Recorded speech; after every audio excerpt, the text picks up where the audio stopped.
আসসালামু আলাইকুম সবাইকে। আহ, এনসিপি আপনার দল গুছায়া তারপরে আপনার যে দলের লোগোর জন্য আবেদন করে প্লাস আপনার নিবন্ধনের জন্য আবেদন করে ওদের দল হচ্ছে শাপলা, ঠিক আছে? তো আমরা যেহেতু এই জেনারেশন যারা আছি আমরা এই জেনারেশনকে সাপোর্ট করব, এটাই আমাদের স্বাভাবিক বাস্তবিকতা। তো আমাদের কথা হচ্ছে যে আমরা না, শুধু 3 কোটি নতুন ভোটার হয়েছে, 3 থেকে 6 কোটি। আমি গতকাল শুনছিলাম 3 কোটি, তো এর আগে শুনছিলাম যে 4 থেকে 5 মানে 6 কোটি এরকম হয়েছে। তো ধরে নিলাম আমি অ্যাভারেজে 3-4 কোটি, হ্যাঁ। তো 3-4 কোটি নতুন ভোটার হয়েছে, হয়তো বা ভুল ত্রুটি ছিল, এই জন্য আগের যখন করতে গেছে তখন তো খসড়াটা দেখে বলছে মানুষ, এটা হইতে পারে। তো 3 কোটি 4 কোটি এরকম ধরে নিলাম। তো এখানে একটা জিনিস খেয়াল করবেন সবাই।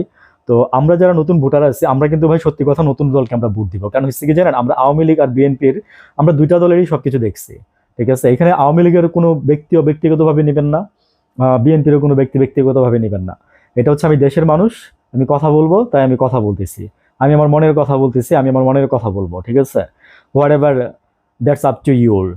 তো আমার কথা হচ্ছে আমি আরো আমার যে কথাগুলো এগুলো আরো হাজার হাজার মানুষের কথা, ঠিক আছে? যারা হাজার হাজার মানুষ আছেন তারা আমার সাথে একাত্মতা পোষণ করে যাবেন, এটা আমি মনে করি। তো আমি একটা লজিক এখানে আমি আপনাকে অ্যাপ্লাই করে দিচ্ছি, যে আমি বলতেছি যে সামনে আমার ধারণা যে এনসিপি ক্ষমতায় চলে আসবে, দেখবেন। আমি আওয়ামী লীগ সরকার থাকতে 2 বছর আওয়ামী লীগ সরকারের এই যে পতন হওয়ার আরো 1 বছর আগে আমি কথাটা বলছিলাম। এখন আমি কোনো গুপ্ত নিউজ পাইছি না, আমি কোনো গুপ্ত নিউজ পাই নাই, ঠিক আছে? আমি কিছু থিসিস ক্যালকুলেশন এবং কিছু আম, ইয়ার উপরে ডিপেন্ড করে আমি জিনিসগুলো করছি, হ্যাঁ। তো এখন কথা হচ্ছে যে হ্যাঁ, আমি এটা নিয়ে থিসিস করছি, ঠিক আছে? হয়তো বললে বলবেন যে অনেক কিছু, বাড়ি বাবা কত কিছু, তাই না? না, আমার কথা কিন্তু ফলছে, ঠিক আছে? তা আমি বলছিলাম যে সামনে কোনো নতুন কোনো দল আসবে, নতুন কোনো দল, মানে আমি আমার তরুণদেরকে বুঝাইছিলাম স্রেফ লাইক দ্যাট, ঠিক আছে? এটাই। তো আমার কথাগুলো আমি জানি যে আমার আমার এই যে যারা আমাদের যে আমরা যারা দেশ স্বাধীন করছি, আপনারা মুরব্বীরা তো ওইভাবে আসেন নাই। আমি এক্সাম্পল দিলাম মির্জা ফখরুল ইসলাম আলমগীর, আপনি 3 দিন আগেও মনে করেন 7 দিন আগে আপনি বলছেন যে আমরা এটার সাথে নাই নাই নাই, হ্যাঁ। এমন ভাবে বলছেন, কারণ হাসিনা যদি আবার আপনারা আবার মানে ধরেই নিয়েছেন হাসিনা 5 বছর সামনে ক্ষমতায় থাকবে, যে নির্বাচন হয়েছে হাসিনা তো আর যাবে না, আপনারা তো নামাইতে পারবেন না, কনফার্ম ধরে নিয়েছেন যে হাসিনা আরো 5 বছর ক্ষমতায় থাকবে।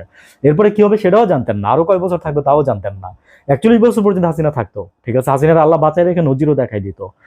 তো ওইটাও কথা না, তো আমার কথা হচ্ছে ভোট, আমরা যে ভোটটা যে দিব, তো ভোট আমরা আমাদের বাবা মাকে যদি বলি, হ্যাঁ, ধরেন আমার ঘরে 5-6 জন সদস্য আছে, আমি যদি বলি যে আম্মা আপনি ওকে ভোটটা দিবেন, বাবা আপনি ওকে ভোটটা দিবেন, আমার বাবা মা কিন্তু দিবে, আমার জন্য দিবে, কেন জানেন?